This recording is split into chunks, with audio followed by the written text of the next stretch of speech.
pag naagani mga trouble, as human as we are, pag naay mga problema nato, mulayo naman hinuunta sa Ginoo. How can we present it to the Lord when we are far from the Lord in the first place?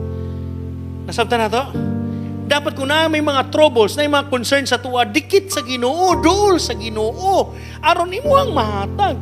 Lisod man, how can you present to the Lord when you yourself is absent? May na katapat mo na lang, present ka karon. Di ba maglisod kang hatag sa Ginoo kung ikaw wala, kalayo man ka. So kung naay mga problema, natay mabanggaan ay mga obstacles, sufferings that we are experiencing, don't run away from the Lord. Ayaw palayo, ayaw give up sa Ginoo ang Ginoo. No, gani duol dikit sa Ginoo aron tanan nga mga mulo sa imong kasing-kasing imong mahatag sa Ginoo. Kay duol man ka. No, the scripture has encourages us to present it to the Lord with whatever it is. Halimbawa, pag-abot sa imo, kahit sa imong trabaho, dapat ikaw dapat ang i-promote, tas wala ikaw na-promote, and you felt injustice. Asa man imo dalhon? Sa Ginoo. Dala sa Ginoo, ayog duli dayon. Ato na ito duli, tulpo na mo, di mo mga, di ko increase up, tulpo ta mo tanan.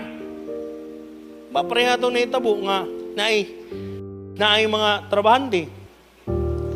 Kay gikasabaan man sa gikasabaan sa tagiya. Pagkasaba sa tagiya, adto daig duli. Pagabot sa duli, mas gikasabaan sa duli hinuon. Kay bantog gidisiplina sa tagiya, kay mo absent mo trabaho raman og ganahan. Unya ting duty na niya, labi na shifting sila, tulo ka shift na pay graveyard. Di mo umabot hubog. Unsa man nimo na? Di nasuko sa gitanggal sa amo. Nasuko, kaya dapat di ko tanggalon. Kaya mawad ang trabaho, ana gyud kaya tanggal mo ka, diwadan ka. At to sa duli, yung duli, sa di gusto nimo ikaw nga mo. Di ka sa banog taman. Kunya naman sila gipirmahan to sakto. There are times aside when our emotion will get the best of us, di takaw na nagdesisyon. And akala natin tayo yung tama. Pero ang totoo, may tama tayo.